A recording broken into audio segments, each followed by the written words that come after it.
Good morning everyone. Welcome to my YouTube channel revision with Anu. आज हम Parmar sir के फेटमैन book से मध्यकालीन भारत से स्टार्ट करते हैं। और आपको अगर डेली फेटमैन बुक की क्लासेस लेनी है तो प्लीज़ चैनल को सब्सक्राइब करें। चलो अब हम स्टार्ट करते हैं। मध्यकालीन भारत में 3 भागों में डिवाइडेड था। प्रारंभिक मध्यकाल, संतलत काल और मुगल काल। प्रारंभिक मध्यकाल 700 से 1200 एडी तक चला था। संतलत काल 1206 से 1526 एडी तक चला था और मुगल काल 1526 से 1707 एडी तक चला था। प्रारंभिक मध्यकाल में कौन कौन से राजवंश आए थे? तो गुर्जर प्रतिहार, राजपूत वंश, पाल, राष्ट्रकूट और चोल वंश देखने को मिलते हैं। संतलत काल की बात करते हैं तो संतलत काल में विजय साम्राज्य, बहमनी संतलत देखने को मिलती है।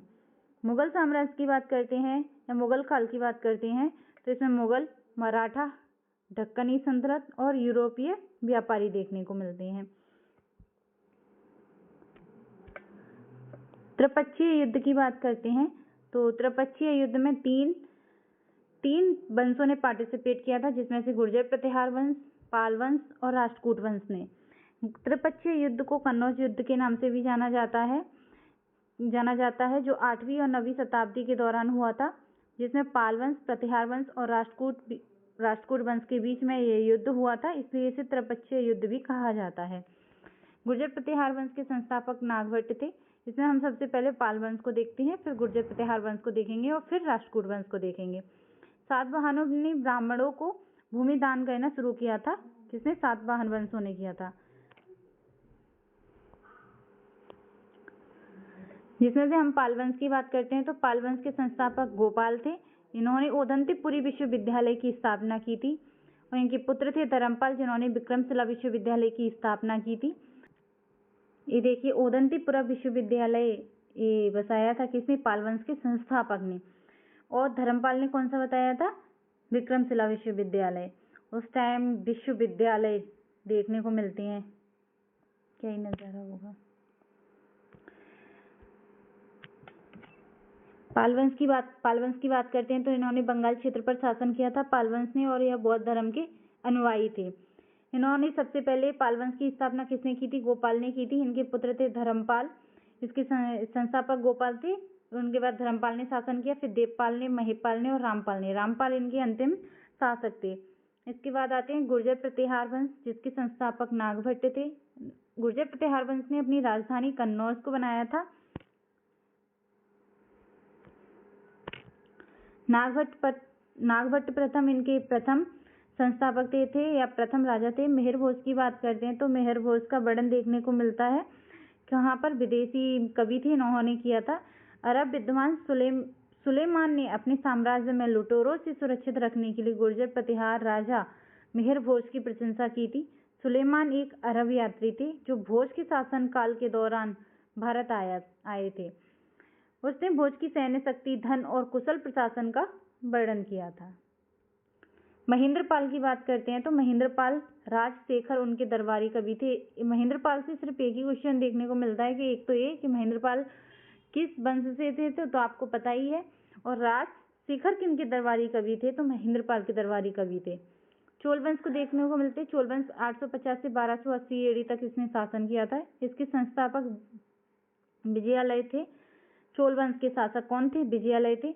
और जो चोल वंश के शासक हैं वो किसके सामंत थे? पल्लवों के सामंत थे। एएसएससी में क्वेश्चन आया है और आप देखना पीवाईक्यू में देखने को मिलेगा कि पल्लवों के सामंत थे कौन? चोल वंश। और मुंतरियार से तंजौर या तंजापुर पर कब्जा किया था इन्होंने, चोल वंश ने। और देवी निशुम्भसुदिनी के लिए एक मंदिर का निर्माण किया था चोल वंश के राजाओं ने। इसमें से हम परांतक प्रथम की बात करते हैं तो बेल्लोर ने पांड्या को हराया था। राष्ट्रकूट शासक थे कृष्ण तृतीय या कृष्ण तृतीय से हारे थे। कौन? राष्ट्रकूट शासक किससे हारे थे? कृष्ण तृतीय से हारे थे। ठीक है, कौन से युद्ध में हारे थे? तो तक्कुलोलम के युद्ध में हारे थे। और कृष्ण तृतीय की बात करते हैं तो इन्होंने रामेश्वर में 2 स्थापना की थी। जैसे कि रामेश्वर में एक तो इन्होंने जब राष्ट्रकूटों को हराया था तो उसके बाद विजय स्तंभ बनवाया था। दूसरा कृष्णदेश्वर मंदिर को बनवाया था इन्होंने। शासक की बात करते हैं तो राजा राज प्रथम आते हैं देखने को इसमें, जिन्होंने 985 से 1014 एडी तक शासन किया था। महमूद गजनवी के समकालीन थे। त्रिवेंद्रम की चेलों को हराया था इन्होंने। किसमें? त्रिवेंद्रम में चेरों को हराया था, पांडवों को हराया था और मदुरई पर विजय प्राप्त की थी।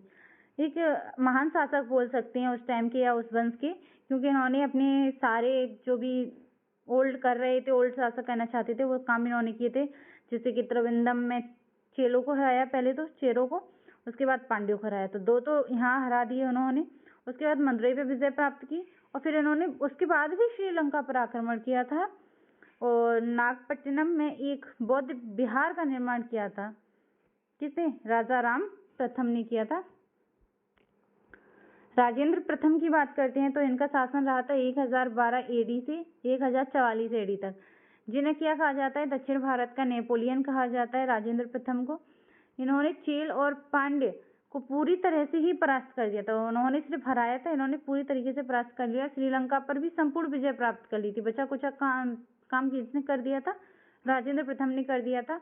गंगा पार कर बंगाल के 2 स्थानीय राजाओं को हराया था और इसके बाद इन्होंने एक उपाधि धारण की थी, गंगेंडो चोल की उपाधि धारण की थी।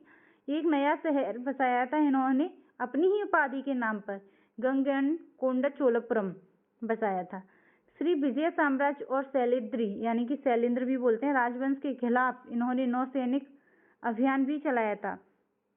उस टाइम नौसैनिक अभियान चलाया था इन्होंने दो साम्राज्यों के बीच के लिए, एक तो श्री विजय साम्राज्य के लिए और दूसरा शैलेंद्री राजवंश के लिए।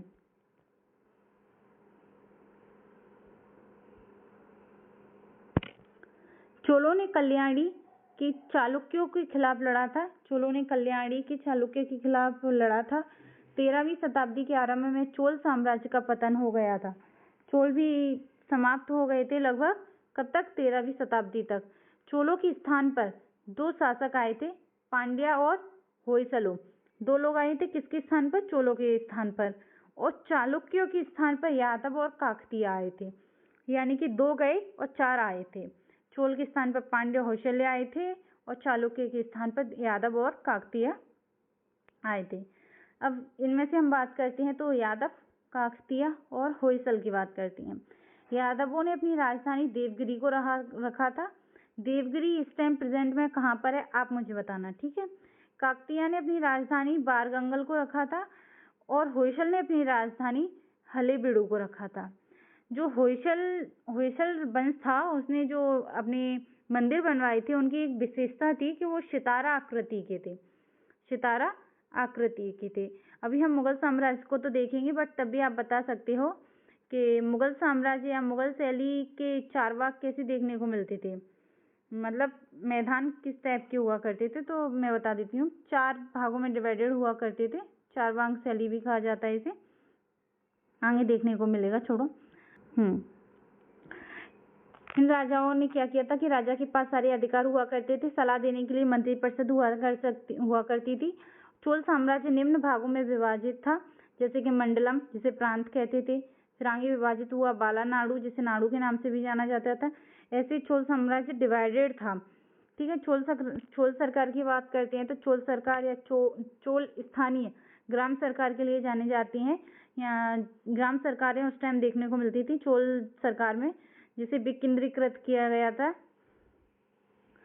चोलों के शासनकाल में 2 सभाएं हुआ करती थी, और सभा और क्या थी, और आम लोगों की सभा हुआ करती थी, जिसे और बोला जाता था।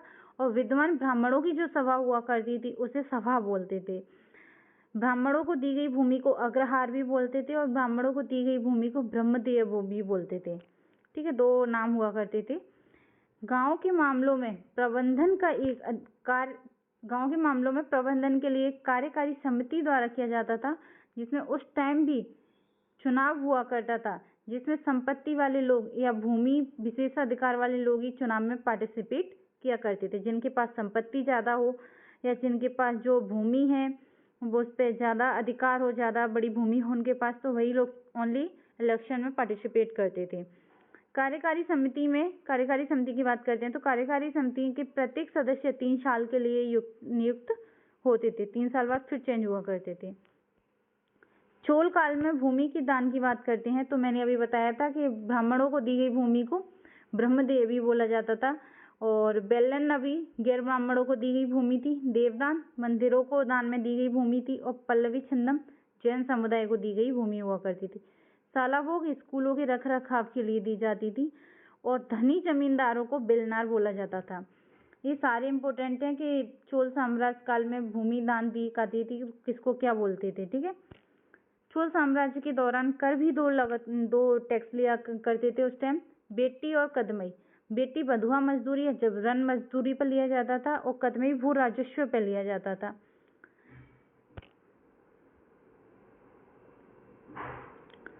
महान जीवंत चोल मंदिर की बात करते हैं। चोल मंदिरों की एक सबसे बड़ी खासियत ये रही है कि चोल मंदिर अब तक जितने भी हैं वो सभी यूनेस्को विरासत की सूची में हैं। इसमें से हम बृहदेश्वर मंदिर की बात करते हैं और ऐरावतेश्वर मंदिर की बात करते हैं। बृहदेश्वर मंदिर तंजौर में है एक, तो जिसे राजा राजेश्वर मंदिर के नाम से भी जाना जाता है। बृहदेश्वर मंदिर को निर्माण किसने करवाया था? राजा राज प्रथम ने करवाया था।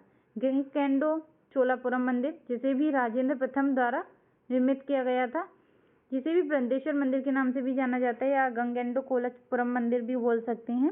राजेंद्र प्रथम ने इसका निर्माण करवाया था। और ऐरावतेश्वर मंदिर की बात करते हैं तो इसको राजराजा द्वितीय द्वारा निर्मित किया गया था। इसको राजराजा प्रथम द्वारा, इसको राजराजा द्वितीय द्वारा।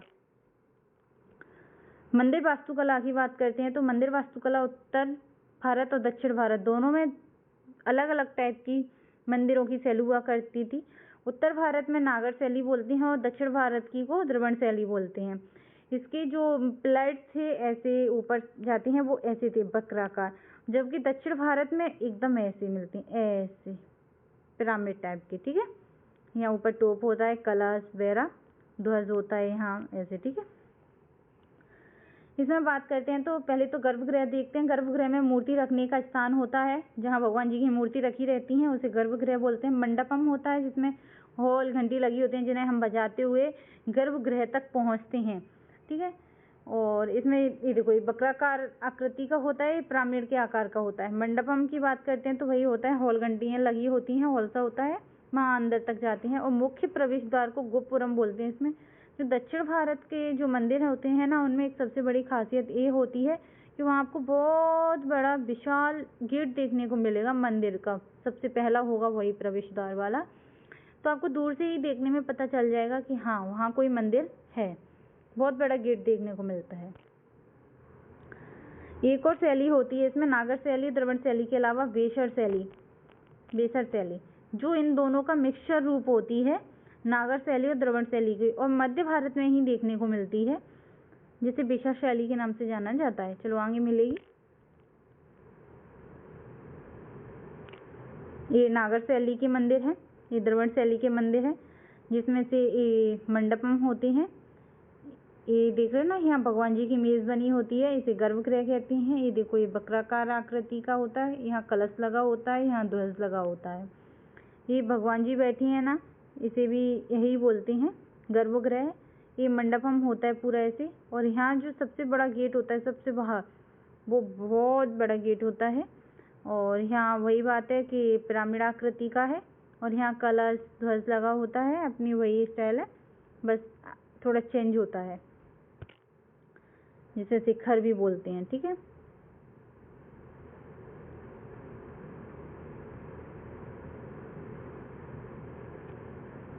तंजौर का बृहदेश्वर मंदिर की बात करते हैं तो तंजौर का बृहदेश्वर मंदिर बहुत फेमस है, जो कि किस स्टाइल में बना हुआ है तो कैप स्टोन का बना हुआ है। कैप स्टोन है इसके ऊपर, जो कि 90 टन का है। उस टाइम कैसे कैप इसको 90 टन को इतना ऊपर ले जाया गया होगा, ये देखिए, ये ऊपर रखा हुआ है, ये रहा, ये 90 टन का है इसका वजन। तो इसे उस टाइम कैसे इतने ऊपर ले जाया गया हो, जब कोई हमारे पास इतनी ज़्यादा आर्किटेक्चर भी नहीं था डेवलप्ड, पता नहीं। चलो ये गेट देखो आगे का, ये इतना बड़ा प्रवेश द्वार है, दूर से ही देखने को मिल जाएगा कि भाई ये है। दीवार देख रहे हो साइड से कितनी है छोटी, मंदिर का प्रवेश द्वार इतना बड़ा है। गंगईकोंड चोलपुरम मंदिर की बात करते हैं, यह एक शिव मंदिर है। दक्षिण भारत में एक बात देखने को मिलती है कि नंदी जी मंदिर में बाहर रखे जाते हैं, मूर्ति से भी बाहर, और नॉर्थ स्टाइल में आगे ही रखे मंदिर, वो नंदी शिव जी के पास में ही रखे जाते हैं सामने। कुंभकोंडम का ऐरावतेश्वर मंदिर बहुत फेमस है। मध्य प्रदेश का जो कंदरिया महादेव मंदिर है वो भी चंदेल शासकों द्वारा निर्मित किया गया है। ये बृहदेश्वर टेम्पल है इन तंजौर, शिव टेम्पल गंगईकुंड चोलपुरम, दे ऐरावतेश्वर मंदिर, एक खजुराहो महादेव मंदिर मध्य प्रदेश। हम्पी में विरूपाक्ष मंदिर की बात करते हैं तो हम्पी का विरूपाक्ष मंदिर कर्नाटक में है, जो कि चालुक्य वंश द्वारा निर्मित किया गया था, और एक इस शैली में है, बेसर शैली में, जो मैंने अभी बताई थी किसकी, साउथ की और नॉर्थ की मिक्सर शैली होती है, उसे बेसर शैली बोलते हैं। शिव की नित्य करती आकृति की बात करते हैं, जिसे नटराज के नाम से जाना जाता है, जो कि तांडव करते हुए दिखती है। ये नटराज की फ्रेम है, जो कि देखो शिव जी हैं, ये नृत्य करते हुए, तांडव करते हुए दिख रहे हैं, जो कि कांसे की बनी होती है। जो फ्रेम है ना, ये कांसे की बनी होती है, कांसे की निर्मित होती है, लाफ्ट वैक्स तकनीक से निर्मित होती है। नागर शैली की बात करते हैं तो नागर के व्यापारियों द्वारा मुख्य बैकर होती है। विलियम स्वामीन की बात करते हैं तो ये एमपी में है। चोल राजवंश के दौरान एक मंदिर शहर के रूप में विकसित है, और दक्षिण एंड उत्तर के क्षेत्रों में जो चोल साम्राज्य के हिस्से बने हैं वो पांड्य और पल्लवम के।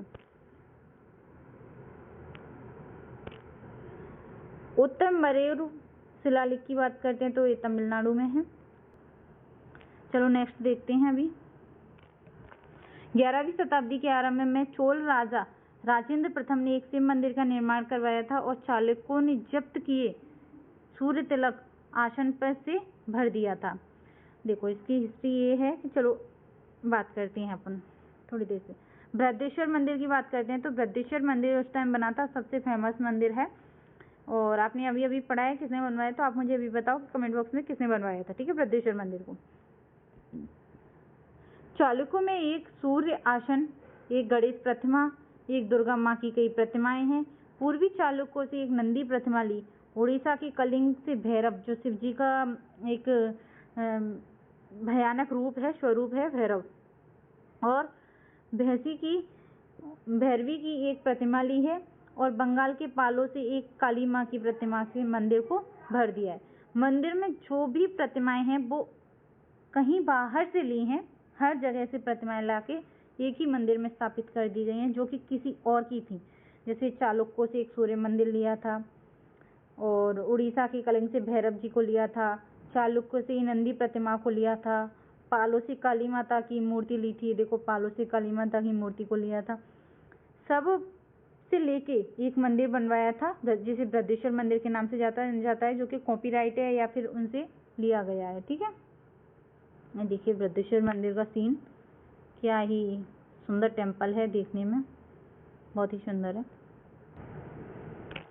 अब स्टार्ट होता है हमारा दिल्ली सल्तनत।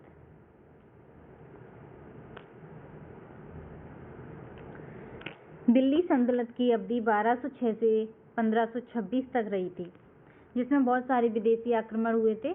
शुरुआत हम विदेशी आक्रमण से ही करते हैं। तो सबसे पहले मुस्लिम आक्रमण हुआ था मोहम्मद बिन कासिम का। कब किया था? 1712 ईस्वी में।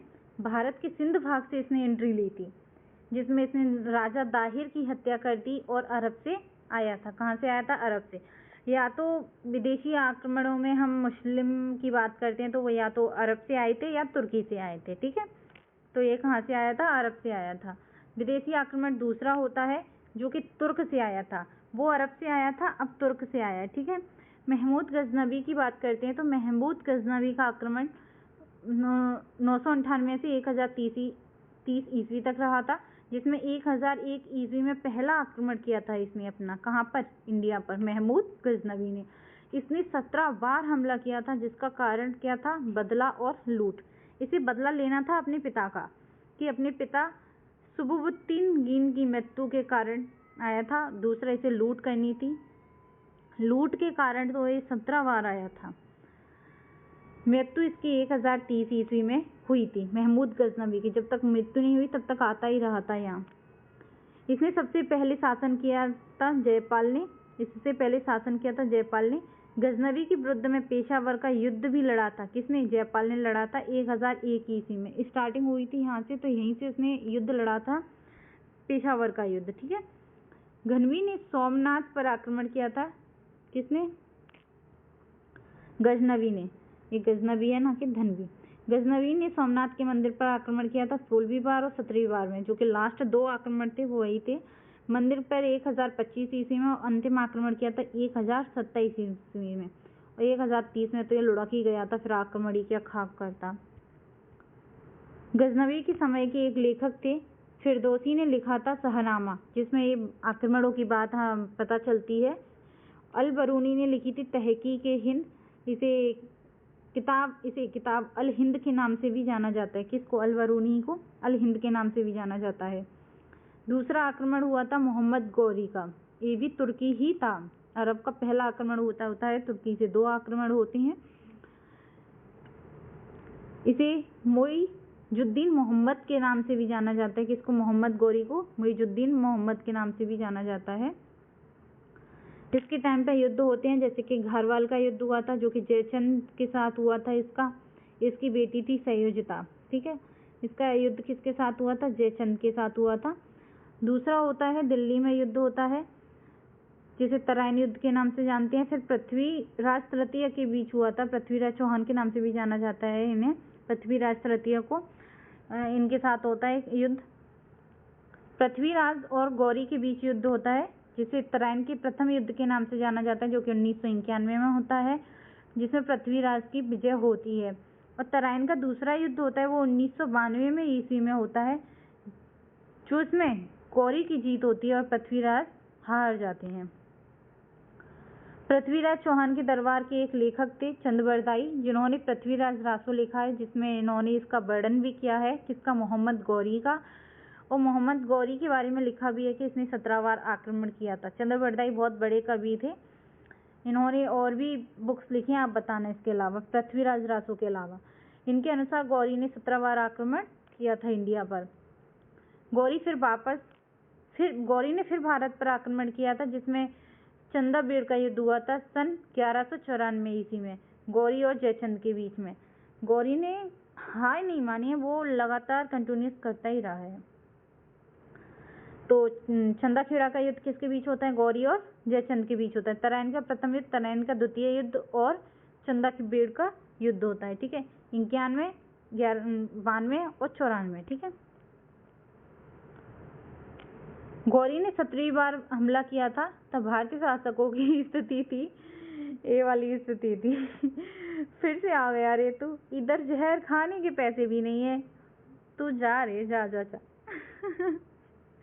17 बार लूटने के बाद उससे पहले 2 और आक्रमण हुए थे, एक अरब से एक और तुर्की से। उसके बाद क्या ही बचा होगा इंडिया में, तब भी लूटने आ रहे थे, तब भी बहुत कुछ था इंडिया में एक्चुअली। कुतुबुद्दीन ऐबक की बात करते हैं तो ये गौरी का सेनापति था, जिसने तराइन के युद्ध में किसकी हेल्प की थी? तराइन के युद्ध में किसकी हेल्प की थी बताओ? अब कुतुबुद्दीन ऐबक गौरी का ही सेनापति था, तो हेल्प भी गौरी की ही करेगा। तो गौरी के अन्य गुलाम भी थे, कुतुबुद्दीन ऐबक भी गौरी का गुलाम था। और भी गुलाम थे, जैसे कि येलुदुज, कुबाचा, बख्तियार खिलजी। बख्तियार खिलजी का नाम आपको बहुत देखने को मिला होगा, क्योंकि इसने नालंदा विश्वविद्यालय को डिस्ट्रॉय किया था सिर्फ अपनी ईगो के लिए। दिल्ली सल्तनत की बात करते हैं तो दिल्ली सल्तनत में 5 रूलरों ने पार्टिसिपेट किया था। गुलाम वंश 1206 से 1290 तक चला था। खिलजी वंश 1290 से 1230 तक चला था। तुगलक वंश 1320 से 1414 तक चला था। सैयद राजवंश 1414 से 1451 तक चला था। लोधी वंश की बात करते हैं तो लोधी वंश 1451 से 1526 ईस्वी तक रखा था। इसे याद करने की शॉर्टकट नेम होता है गुलाफ खिले तसला में। गुलाफ खिले, गुलाब से गुलाम वंश, खिले से खिलजी वंश, और त और ला, त से तुगलक वंश, स से सैयद वंश और ल से लोधी वंश। सबसे पहले देखते हैं गुलाम वंश को। गुलाम वंश 1206 से 1290 ईस्वी तक इसने शासन किया था। इसे गुलाम वंश के नाम से इसलिए जाना जाता है कि इसके जो भी रूलर था वो अपने से बड़े का रूलर मतलब गुलाम ही था, रूलर का या तो दामाद था या गुलाम था। दामाद था लेकिन दामाद से पहले गुलाम था वो, इसलिए इसे गुलाम वंश के नाम से भी जाना जाता है। इसे मामलुक राजवंश के नाम से भी जाना जाता है। शासक इलवारी जनजाति या शमसी जनजाति से संबंधित थे। कुतुबुद्दीन ऐबक की बात करते हैं तो इसका शासन 1206 से 1210 ईस्वी तक रहा था। इसने अपनी राजधानी लाहौर को बनाया था। इसे लाख बख्श के नाम से भी जाना जाता है। इसे ऐसा माना जाता है कि लाखों का दान माफ कर देता था, लगता तो नहीं है पर कर देता था, ऐसा माना जाता है, इसलिए इसे लाख बख्श की उपाधि से भी सम्मानित किया गया था। 1210 में इसकी मृत्यु होती है, जो कि चौगान, उस टाइम चौगान बोलते थे, चौगान या पोलो खेलते समय इसकी मृत्यु हो गई थी। इन्होंने 2 मस्जिदें बनवाई थी। किसने? कुतुबुद्दीन ऐबक ने 2 मस्जिदें बनवाई थी। एक तो 2.5 दिन का झोपड़ा था और दूसरा कुब्बत अल इस्लाम थी। ठीक है, एक तो कुब्बत अल इस्लाम थी जो कि दिल्ली में है और 2.5 दिन का झोपड़ा है जो कि अजमेर में है। ये प्लेस अच्छे से याद रखना कि अजमेर में है। ये देखिए कुतुब मीनार के बगल में ही कुब्बत अल इस्लाम मस्जिद है, ये देखने को मिल रही है ना, एक मस्जिद ही थी आगे चल के अंदर, और इसका निर्माण 12वीं शताब्दी में हुआ था। और ये देखो सेम सी दिखेगी लेकिन यही है, कार्वर्ड तकनीक से निर्मित थी। ये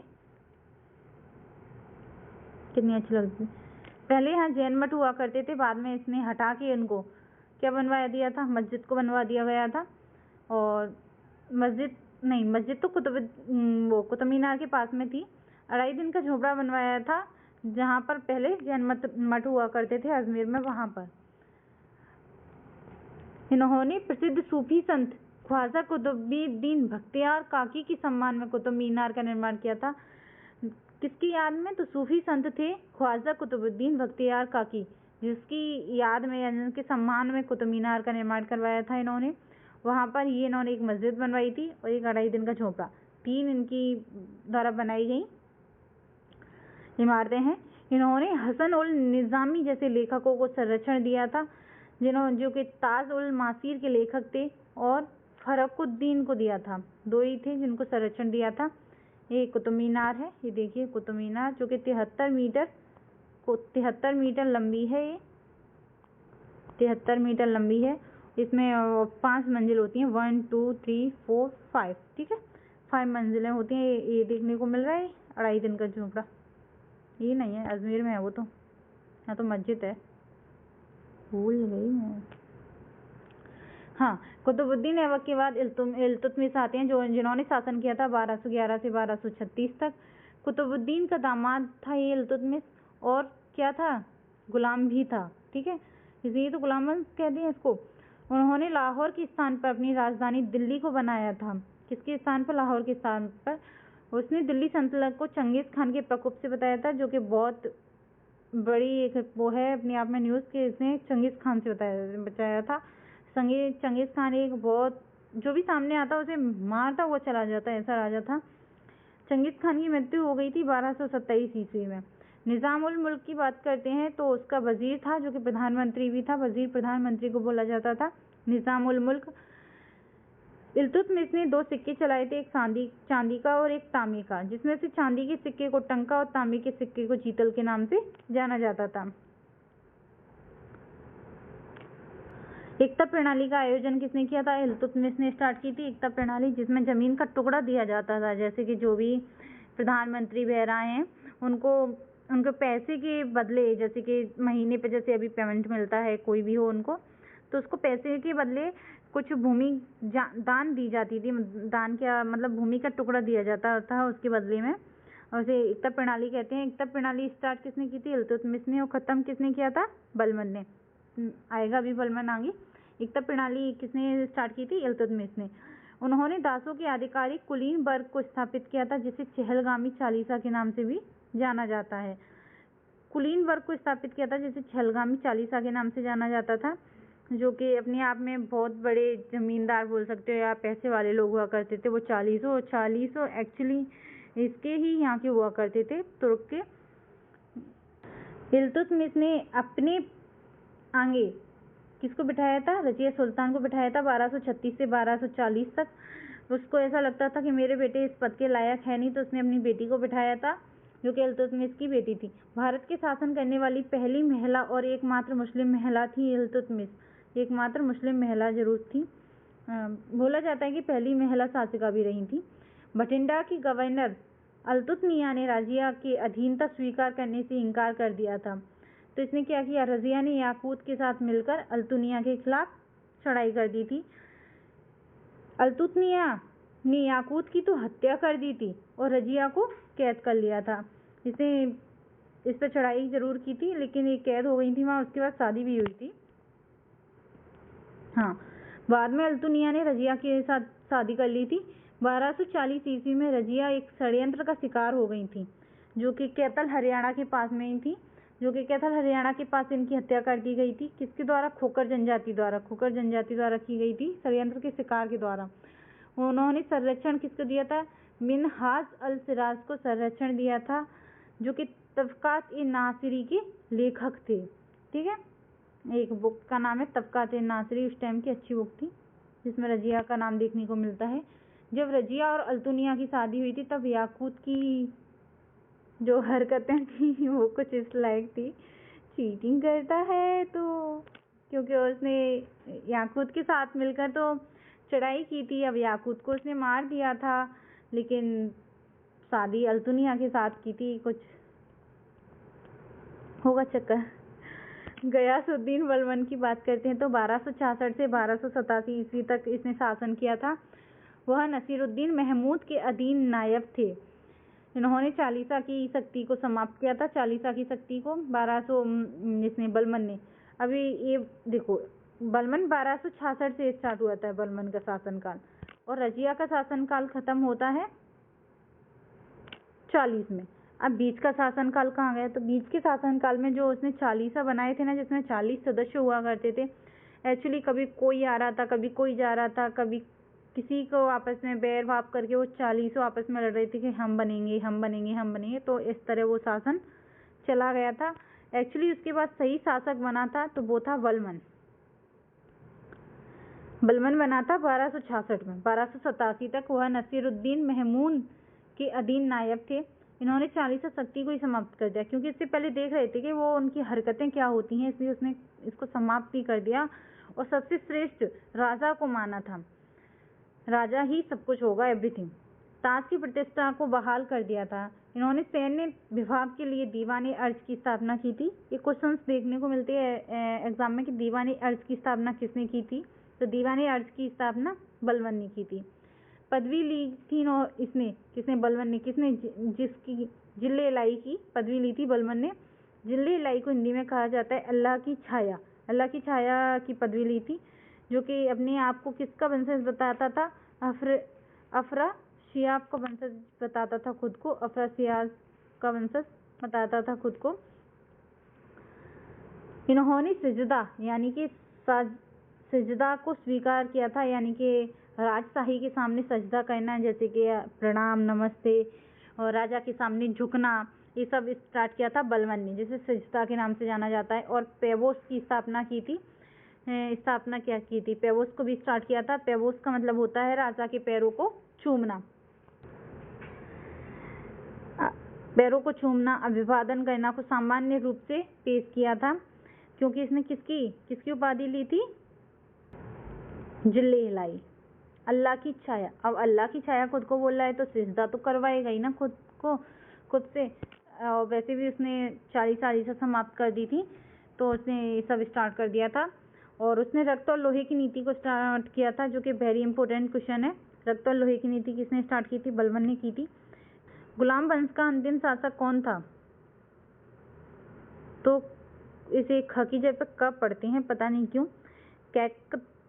कैकबाद बोलते हैं उसको। कैकबाद के अंतिम शासक था। क्या पता ये गलती हो मेरी या मिसअंडरस्टैंडिंग हो। कैकबाद अंतिम शासक था गुलाम वंश का। इसके बाद वन लाइनर क्वेश्चंस आते हैं। वन लाइनर क्वेश्चंस को देखते हैं, जिसमें से सुल्तान महमूद अफगानिस्तान के शहर गजनी से भारत आए थे। कौन? सुल्तान महमूद अफगानिस्तान से आए थे। चहलगाम चहलमान शासक पृथ्वीराज तृतीय को बोला जाता है।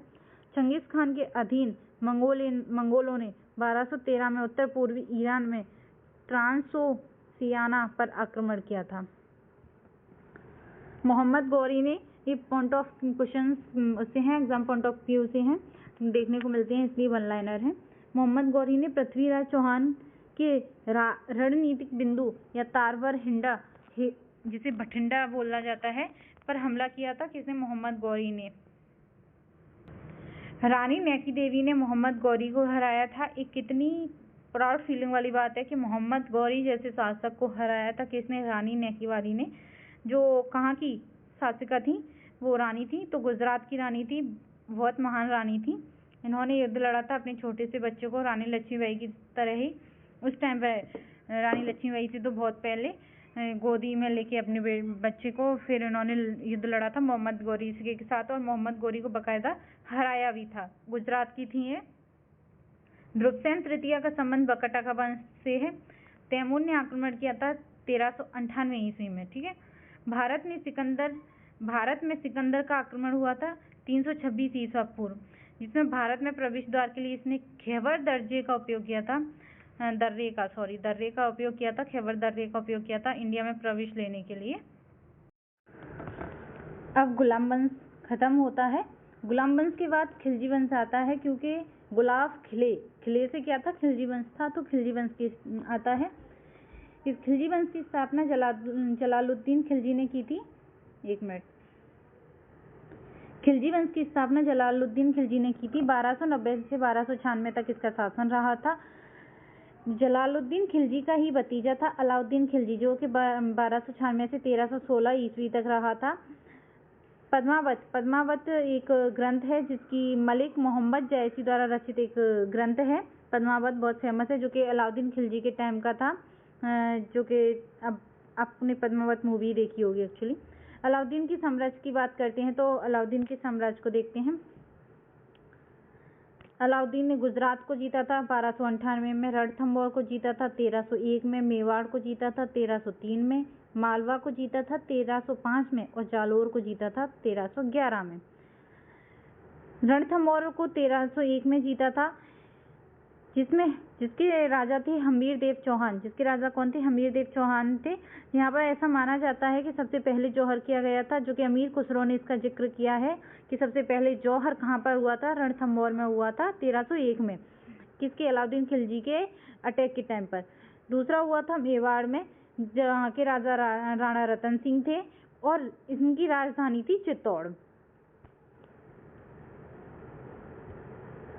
दक्कन में अलाउद्दीन की सेना का नेतृत्व मलिक काफूर ने किया था, क्योंकि उसने ही दक्षिण विजय की थी। मलिक काफूर ही सेनापति था, जो कि एक कन्नड़ था। मलिक काफूर को, जिसके ही चाचा ने इसको खरीद कर दिया था, किसको? अलाउद्दीन खिलजी को दिया था। जलालुद्दीन ने खरीद के दिया था। जलालुद्दीन ही था ना उसका नाम? हाँ, जलालुद्दीन खिलजी ने इसको खरीद के दिया था, जो कि कहाँ से खरीदा था? इसको गुजरात से खरीदा था। अच्छा, इसमें लिखा तो है। मलिक काफूर की बात करते हैं, तो अलाउद्दीन ने इसे गुजरात के बाजार से 1000 दीनार में खरीदा था। 1000 दीनार की वैल्यू उस टाइम बहुत ज़्यादा हुआ करती थी, इसलिए इसे किसी 1000 दीनारी के नाम से भी जाना जाता है। किसको? मलिक काफूर को जाना जाता है।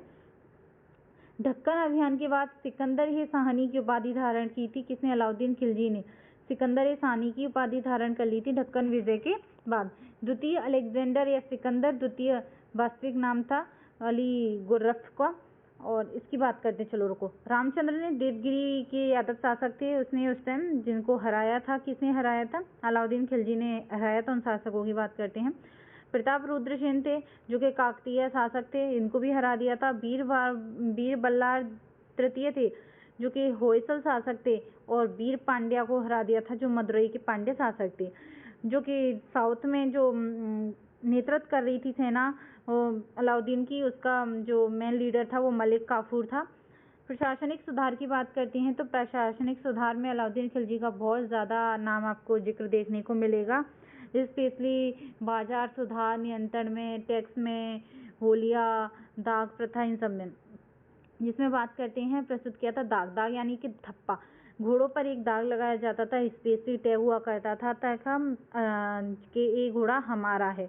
और चेहरा यानी कि होलिया, सैनिकों की होलियों का वर्णन हुआ करता था, उनके पास एक आइडेंटिटी हुआ करती थी कि इसके चेहरे पर ये निशान है या यहाँ मोल है, ऐसे करके कुछ उनकी मतलब होलिया हुआ करता था कि ये सैनिक एक्चुअली ऐसा दिखता है। ठीक है, भारी कर लगाए गए थे, सभी भूमियों को मापने का आदेश दिया था और फिर राज्य का हिस्सा तय किया था कि कितना राज्य का हिस्सा है। इसके लिए एक विशेष अधिकारी हुआ करता था जिसे मुस्त खराज के नाम से जाना जाता था, जो कि राजस्व को एकत्रित करता था, पैसे को। इसने 3 कर लगाए थे किसानों पर। कृषकों द्वारा लगाए जाने वाले 3 कर थे, जिसमें से जजिया, घरई और चरई हुआ करता था। जकात अलग हुआ करता था। जकात धनी मुसलमानों पर लगता था, जो अमीर मुसलमान थे उन पर। जजिया की बात करते हैं तो जजिया गैर मुसलमानों पर लगता था, घरों पर लगता था। और चरई पशुओं के जो चरने वाले थे पशु, उन पर, घास के मैदान को, उन पर लगता था। जजिया सबसे पहले मोहम्मद बिन कासिम द्वारा चलाया गया कर था। जजिया गैर मुसलमानों पर लगता था, जो सबसे पहले मोहम्मद बिन कासिम ने चलाया था। अलाउद्दीन ने 3 बाजार स्थापित किए थे, जिसमें से खाद्यान्नों के लिए बाजार हुआ करता था अलग से, महंगे कपड़े और घोड़ों के लिए अलग से बाजार हुआ करता था, और दासों और मवेशियों के लिए अलग से हुआ करता था। प्रत्येक बाजार के नियंत्रण के लिए सहना यानी कि एक उच्च अधिकारी हुआ करता था।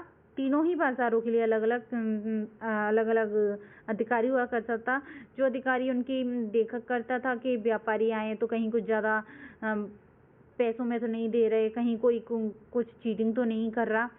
इसीलिए अलाउद्दीन की एक स्टोरी भी फेमस है कि अलाउद्दीन एक बार एक अधिकारी ने देख लिया था कि एक दुकान वाला कम मीट दे रहा है सामने वाले को, उसने कुछ चीटिंग की है। तो उसने जाकर अलाउद्दीन को बताया, तो अलाउद्दीन ने उसको तुरंत दरबार में बुलाया और उसके बाद उससे ये बोला था कि जितना मीट कम था उतना मीट इसकी बॉडी से निकाल कर दे दो। तो लोग इस खौफ से वैसे ही चीटिंग नहीं करते थे। व्यापारियों और दुकानदारों के रजिस्टर बनवाए थे उसने, और कीमतों का हिसाब भी रखता था वो कि कौन सी चीज़ किस कीमत की है, और दुकानदारों के रजिस्टर भी रखा करता था। 2 अधिकारियों द्वारा बाजार की जांच की जाती थी, जिन्हें दीवान इस रियासत और शन्नाई मंडी के नाम से जाना जाता था, जो कि जांच करते थे कि ठीक ठाक तो चल रहा है ना मंडी, सारी व्यवस्थाएं बाजार में, कुछ लोगों के साथ गलत तो नहीं हो रहा, जिससे टैक्स भी अच्छा खासा आए। बाजार पर बहुत अच्छा नियंत्रण था। बिक्री के लिए सभी सामान खुले बाजार में लाए जाते थे, जिसे सारा या दल के नाम से जाना जाता था। व्यापारी आते थे, खुले बाजार में आते थे, सामान बेचते थे अच्छे से और चले जाते थे। ऐसा नहीं है कि राजा खरीदे फिर राजा के यहाँ से जाए, डायरेक्ट दुकानदारों को दिया जाता था, और वो भी उच्च कीमतों पर अच्छी खासी। निर्माण की बात करते हैं तो इसने क्या क्या निर्माण बनवाया था, तो अलाई किला बनवाया था, अलाई दरवाज़ा बनवाया था, जो कि अलाई दरवाज़ा कुतुब मीनार का प्रवेश द्वार है इस टाइम पर। 1000 स्तंभ का महल बनवाया था, जिसे 1000 सुतून के नाम से जाना जाता था, और हैज खास बनवाया था, जो कि एक टैंक था। चलो इसकी बात करें, देखो अलाई दरवाज़ा बनवाया था। अलाई दरवाज़ा क्या है, तो कुतुब मीनार का प्रवेश द्वार है, ये देख रहे हो प्रवेश द्वार है। और इसकी बात करते हैं तो ये क्या है, 1000 सुतून है, जो कि 1000 जो स्तंभ थे उनका महल था। आज इसकी स्थिति खंडर है। स्थापना की बात करते हैं तो दिल्ली का दूसरा शहर इसने बसाया था, सिरी। कौन सा शहर बसाया था, सिरी बसाया था। स्थापना की बात करते हैं तो अलाउद्दीन खिलजी ने दिल्ली का दूसरा शहर बसाया था, सिरी, जो 7 शहरों से निर्मित था, जिसमें सबसे पहला जो शहर था वो किलाए पिथौरा को ऐड किया गया था इस शहर में। फिर सिरी खुद था, तुगलकाबाद था, जहांपनाबाद था, फिरोजशाहाबाद था, पुराना किला था, और शहजहानाबाद ऐसी कुछ नेम था, वो भी ऐड था। और इसने सिरी की बात करते हैं तो इसको क्यों बचाया था, तो सिरी को इसने बचाया था, किसी का अटैक हो रहा था, उससे अपने क्षेत्र को बचाने के लिए सब कुछ किया था कि एक बड़ा सा शहर बना लिया जाए। हाँ, मंगोलों के हमले से बचाने के लिए इसने ये सिरी शहर को बचाया था, मंगोलों के हमले से बचाने के लिए। अलाउद्दीन का मकबरा दिल्ली में है। संरक्षक इसने क्या क्या चीज़ों को संरक्षण किया था, तो कला और शिक्षा को इसने बहुत अच्छे संरक्षण किया था। इसका दरबारी कबीर था अमीर खुसरो, जिसको इसने तूती हिंद की उपाधि दी थी। तूती हिंद का मतलब है भारत का तोता, और ये दोनों आपस में खेल रहे थे, उपाधि खेल रहे थे, तो इसमें इसने खिलजी को सुल्तान जहां की उपाधि दी थी। खिलजी ने इसको तूती हिंद की दी थी, इसने उसको सुल्तान जहां की दी थी। भारत में कव्वालियों की शुरुआत किसने की थी? अमीर खुसरो ने की थी।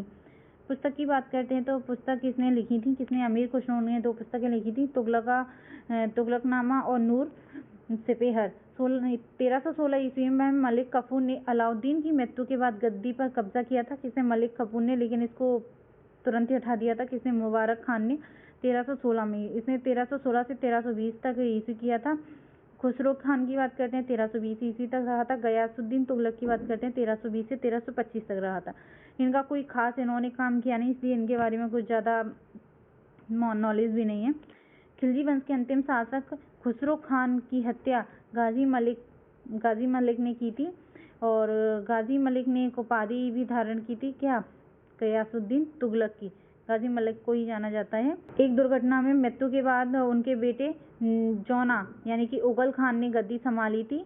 इन्होंने एक उपाधि ग्रहण करी थी मोहम्मद बिन तुगलक की, और इन्होंने एक तुगलकाबाद शहर का निर्माण किया था, और तुगलकाबाद किला भी बनवाया था। ठीक है, किसने बनवाया था? तो गयासुद्दीन तुगलक ने बनवाया था। मोहम्मद बिन तुगलक की बात करते हैं, जो कि अब गद्दी पे वही बैठी हैं, मोहम्मद बिन तुगलक। तो 1325 से 1351 ईस्वी तक मोहम्मद बिन तुगलक गद्दी पे बैठे थे। इनके समकालीन यात्री थे इब्न बतूता, जो कि मोरक्को से आया था इब्न बतूता, और इसने पुस्तक लिखी थी रेहला। उनके शासनकाल के दौरान लेखक थे जियाउद्दीन बैनी।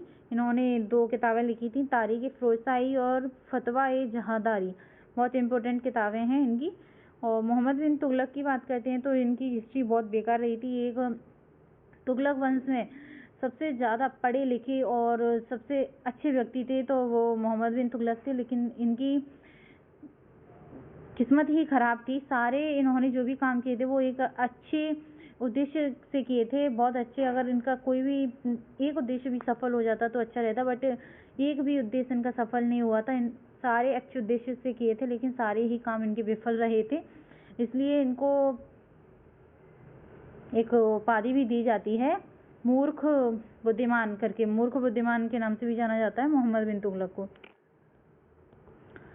हाँ, मोहम्मद बिन तुगलक ने विभिन्न पृष्ठभूमियों के लोगों को उच्च प्रशासनिक पदों पर नियुक्त किया था, जिसमें शामिल थे अजीज एक खुम्बार, एक शराब निर्माता था, फिरोज हंसाम एक नाई था, मनका तफखब एक रसोइया था, और लाधा एंड पीरा 2 माली हुआ करते थे। सोचो इसने कितना अच्छा काम किया कि सबको लोगों को एक उच्च प्रशासनिक पद दिया था। सौधव ऋण और तकावी ऋण हुआ करते थे। इसने 2 कृषि विभाग ने ऋण चलाए थे, जिसे दीवानी कोही के नाम से जाना जाता है। कृषि विभाग को सौधव ऋण दिया जाता था कि जो कृषि के क्षेत्र में जो उपकरण यूज किए जाते थे उन पर जो टैक्स लगता था उसको तकावी ऋण कहा जाता है। जो जैसे कि अभी बाढ़ आ जाए, अकाल पड़ जाए तो उस टाइम पे जो ऋण दिया जाता था उसे तकावी ऋण के नाम से जाना जाता है। जहान पनाह शहर का निर्माण भी इसी ने किया था। किसने? मोहम्मद बिन तुगलक ने।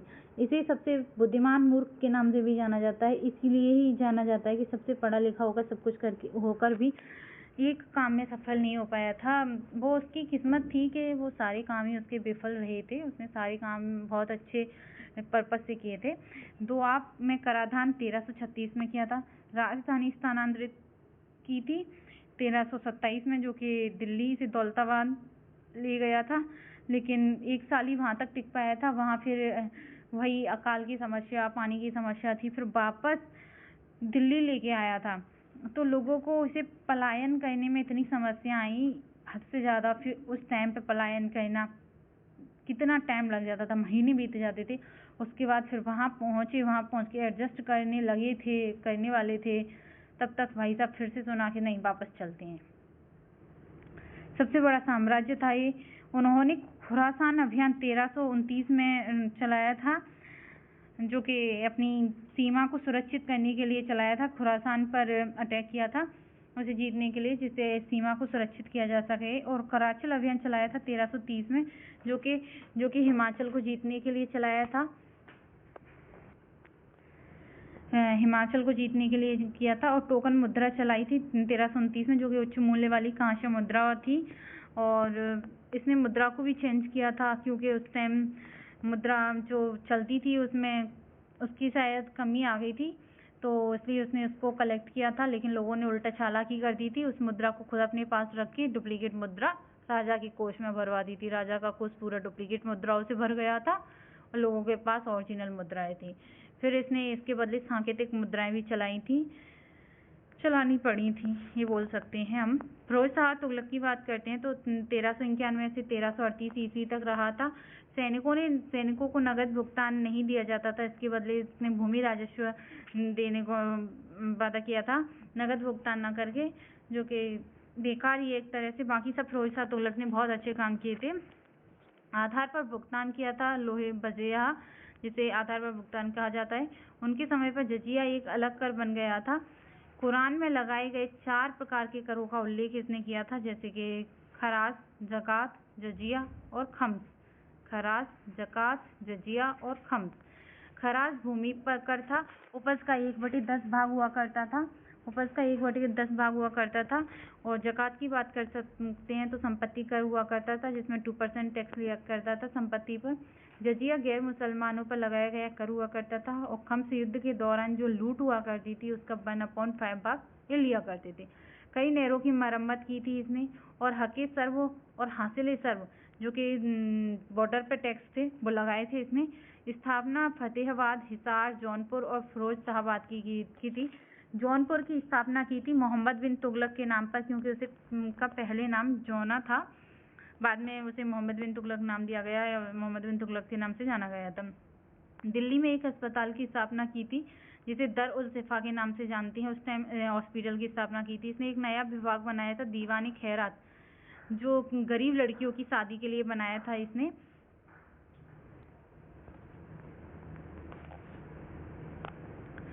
दीवानी खैरात गरीब लड़कियों की शादी के लिए बनाया था। इनके प्रधानमंत्री को खानी जहां या मकबूल के नाम से जाना जाता था। एकता व्यवस्था को वंशानुगत कर दिया था इसने। एकता प्रणाली वंशानुगत कर दी थी इसने।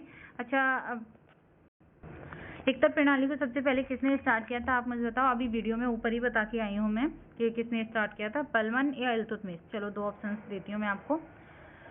और यह भारत के पहला सुल्तान था जिन्होंने हिंदू धार्मिक ग्रंथों का फारसी भाषा में अनुवाद का कार्य किया था। तैमूर का आक्रमण की बात करते हैं। तैमूर का आक्रमण हुआ था 1398 में, जो कि तैमूर मंगोल शासक था तैमूर। अंतिम तुगलक शासक मोहम्मद शाह तुगलक के दौरान यह आक्रमण हुआ था। सैयद वंश की बात करते हैं तो सैयद वंश में 4 राजा हुआ करते थे। खिज़्र खां रहा था 1414 से 1421 तक। मुबारक शाह रहा था 1421 से 1434 तक। मोहम्मद शाह रहा था 1434 से 43 तक। और आलम शाह रहा था 1443 से 1451 तक। हम सैयद वंश की स्थापना की बात करते हैं तो कैसे स्थापना हुई थी। देखा जाए तो सैयद वंश का हमें कहीं भी कुछ उल्लेख नहीं मिलता है ज़्यादा देखने को, और कुछ राजाओं ने कुछ ज़्यादा ऐसा किया भी नहीं कि इनको मिस किया जाए या इनका कुछ जिक्र हो, ऐसा कुछ खास। 1398 में दिल्ली की सेना को हराने के बाद तैमूर ने खिज़्र खां को मुगलतान का शासक नियुक्त किया था। किसने किया था? खिज़्र खान को। किसने? तैमूर ने किया था। ठीक है। खिज़्र खान ने सुल्तान दौलत खान को हराकर दिल्ली पर कब्जा तो कर लिया और सैयद वंश की स्थापना भी कर ली थी, लेकिन कुछ क्वालिटी थी नहीं ऐसी खास कि कुछ ज़्यादा कर पाए। तारीख मुबारक शाही में यहानी सरहिंदे बताते हैं, याहा बिन सरहिंदे बताते हैं कि सैयद पैगंबर मोहम्मद की वंशज थे। बस यही देखने को मिलता है, इनके बारे में ज़्यादा कुछ देखने को मिलता नहीं है। इसके बाद हम बात करते हैं लोधी वंश की। तो गुलाब, खिले, तसला में कितने वंश हो गए? गुलाब हो गया, गुलाम वंश, खिलजी वंश हो गया, तसला तुगलक वंश हो गया, ल से सैयद वंश हो गया और ल से लोधी वंश। ये लास्ट वंश है लोधी वंश। 1489 से 1526 तक इनका शासन रहा था। लोधी वंश का संस्थापक कौन था? बहलोल लोधी था। 1451 से 1488 तक इसने शासन किया था। इसके बाद सिकंदर लोधी आता है। सिकंदर लोधी को बहुत नाम सुना होगा आपने, वैसे भी क्वेश्चंस आते रहते हैं इसलिए। 1489 से 1517 तक इसने शासन किया था। इसने राजधानी दिल्ली से आगरा स्थापित की थी। पहली बार राजधानी कहाँ गई थी? दिल्ली से आगरा हुई थी। और आगरा शहर को बसाया किसने था? तो आगरा शहर को सिकंदर लोधी द्वारा स्थापना की गई थी आगरा शहर की, और इसने उसको राजधानी भी घोषित कर दिया था। खेतों की माप के लिए इसने 32 अंगों का एक गज स्थापित किया गया था, जिसे गज सिकंदरी के नाम से जाना जाता है।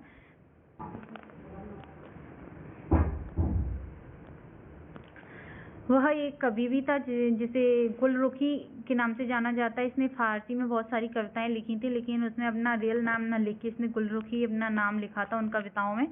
इसने मौट की मस्जिद बनाने का आदेश दिया था। ये देख रहे हो, ये मौट की मस्जिद है, उस टाइम इसने बनवाई थी। इसके बाद आता है इब्राहिम लोदी। इब्राहिम लोदी सन 1517 से 1526 तक इसका शासन रहा था, और इसने इब्राहिम लोदी ने बाबर के साथ पानीपत की प्रथम लड़ाई लड़ी थी 1526 ईस्वी में। और बाबर को एक्चुअली देखो, इसमें मैं आपको समझाऊं, इब्राहिम लोदी था। इब्राहिम लोदी दौलत खान था, जो कि पंजाब का एक सूबेदार था। इसने बाबर को इनवाइट किया था इंडिया में आ जाओ, इंडिया में आने के लिए, और किसके खिलाफ लड़ने में मेरी सहायता कर दो, इब्राहिम लोदी के साथ। तो बाबर को दौलत खान ने इनवाइट किया था, बाबर इंडिया आया था, इसने इब्राहिम लोदी के विरुद्ध में लड़ाई लड़ी थी, जिसे पानीपत का पहले युद्ध के नाम से जाना जाता है, जो कि 21 अप्रैल 1526 को लड़ी गई थी बाबर और इब्राहिम लोदी के बीच में।